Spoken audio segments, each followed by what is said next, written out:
the levels around the plant in 1 hour at 8 times the legal limit for exposure in 1 year. What does this mean?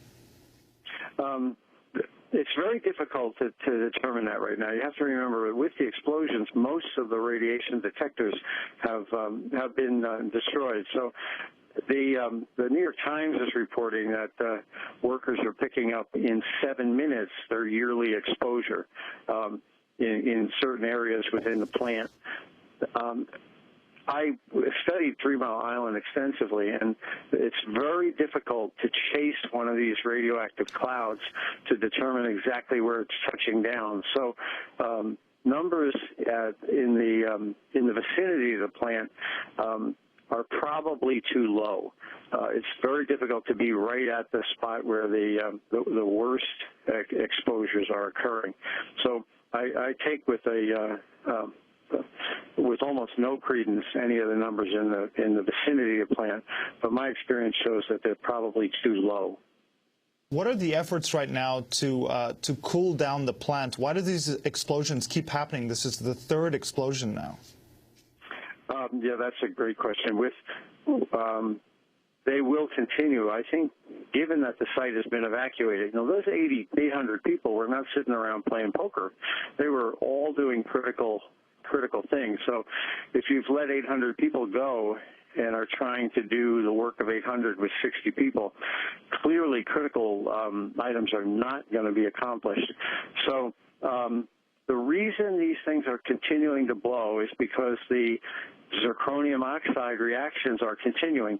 What that means is that the fuel is so hot, it's chemically stripping water, and it's creating oxygen and hydrogen. It's just ripping a water molecule apart and creating hydrogen and oxygen. And that hydrogen continues to build up. That's what's causing the explosions. In order to avoid that, they were manually opening valves into these containments to keep the pressure from building up.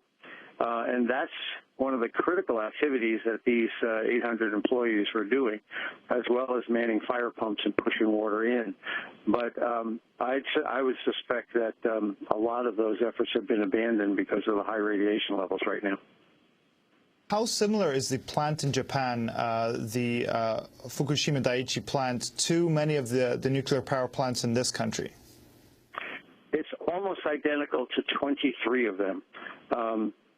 For instance, the Quad Cities and the Dresden plant in Illinois, the Vermont Yankee plant here in Vermont, Oyster Creek in New Jersey, Pilgrim in Massachusetts.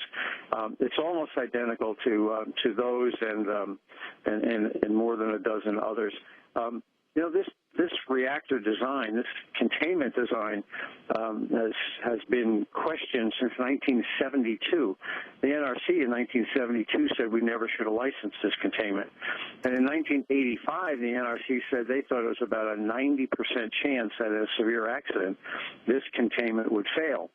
So that we're seeing it at Fukushima is an indication that this is a weak link. It's this Mark I, General Electric Mark I containment. And we have essentially 1/4 of all of the nuclear reactors in the United States, 23 out of 104, are of this identical design. Arnie Gundersen is a nuclear engineer who's coordinated projects at 70 nuclear power plants around the country.